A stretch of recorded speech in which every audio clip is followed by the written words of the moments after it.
Hello, writer, and welcome back to my life. It's Writer Wednesday, the day where I give you my tips and advice on the art and the business of writing and tell you how I do what I do as an indie author. Today, I want to talk to you about story Bibles. So what the heck is a story Bible? Don't worry, for those of you who object to that sort of thing, it's not religious. The concept and the practice of story Bibles originates, as far as I can tell, from television series, where they would keep a story Bible for the series as it went on through multiple seasons. And maybe because of that, it still best applies and is most vital to book series. Like if you're writing a standalone novel, a story Bible isn't necessarily super important or necessary. A Bible is essentially one gigantic document. It used to be a book, obviously, but now it's just a computer document that contains all details about everything. Characters, places, locations, events, the whole shebang.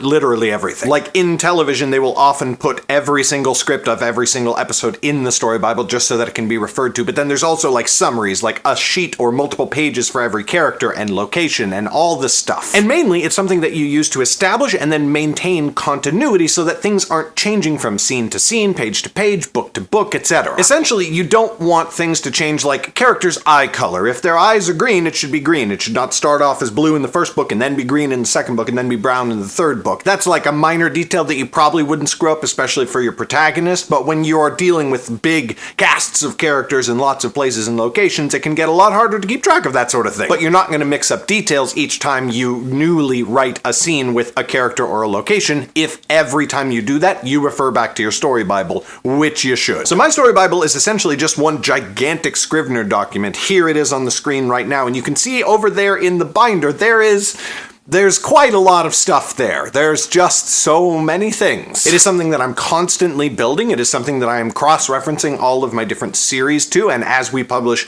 new authors, their stuff will all be cross-referenced as well, so that hopefully we don't screw up anything major when it comes to continuity between characters and settings and scenes and series. So now, if you already have a story Bible, or if you're creating one for the first time, here are some of my top tips from the years that I have been using my story Bible. Number 1, build it when you're outlining. Build it while you're outlining each book in your series. Don't wait until you're writing your first draft and noting down details, or God forbid, after you've written the first draft. Because you will want to refer to the story Bible while you're writing the first draft. You will want to refer back to it very quickly for like little details and stuff so that you don't note down something incorrectly and then have to go back and fix it afterwards. Like the less editing, the better, right? So just when you're outlining every new scene, everything you write down about a character, every new character you create, it just goes in the Bible, and then you just refer back to it every single time. Number 2, use reference pictures. Sometimes you don't want to put down like every single detail about a character or place, especially as you're creating them, but if you use a reference picture, 1,000 words, etc., etc. Number 3, include a timeline.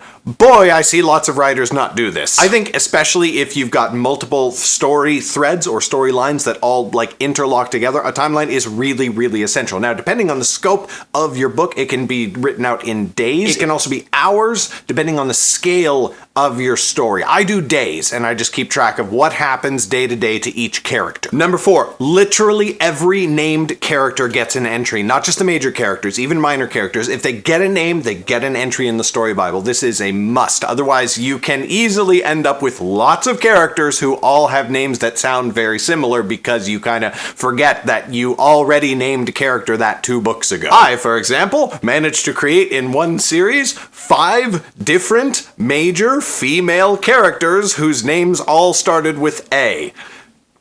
It's confusing. Number 5, backups, backup everything multiple places all the time. Your story Bible is like really, really important. I mean, this wouldn't happen because I also back up my books, but if I lost a book in the middle of producing it, I would be sad. I would be devastated. If I lost my Underrealm story Bible, I would jump off a bridge. Number 6, and my last tip, is periodically read through your entire story Bible, beginning to end. So I do this every time I'm about to start a new book. In between every book I write, I go and I just reread the entire story Bible, beginning to end. Because one thing that I've noticed when you're doing a story Bible, I take so many details, little things. I will write down a little random bit of backstory about a character, or a little note about them, or why they are the way that they are, or some detail about this place, and that gives you so many new ideas for stories and subplots and all that sort of stuff. Like a little note about why a character always says a certain thing when he sees this one person can have like a whole subplot that forms into a book. It has happened in the Underrealm books before. So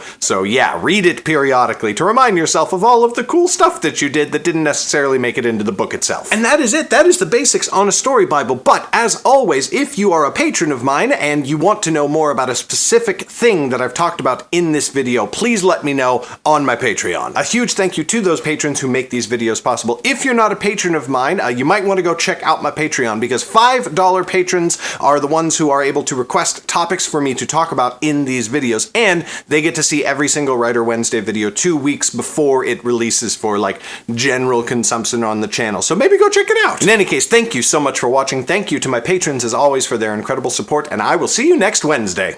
Bye!